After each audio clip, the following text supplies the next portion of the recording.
Men cut down the timber,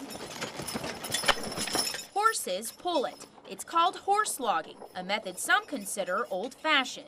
Beyond the animal power, we're just as modern and maybe even more modern because we're practicing restorative forestry.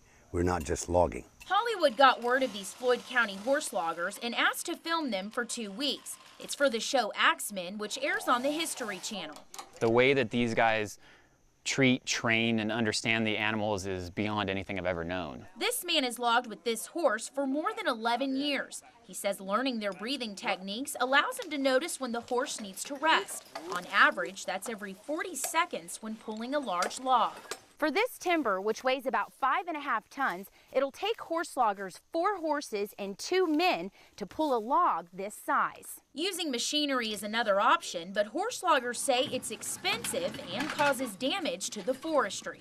That horses have much less impact on the ground with a horse's foot as opposed to a big skidder that just is tearing things up. Unlike machinery, horse loggers are not dependent on foreign oil or fossil fuel for power. All they need is hay and grain for feed, and the horses are able to work 6 to 8 hours a day in comfortable temperatures. We're not as worried by spikes in prices, or in the long term, not as helpless when the oil eventually runs out. Dead, damaged, and dying trees are the only ones ever cut.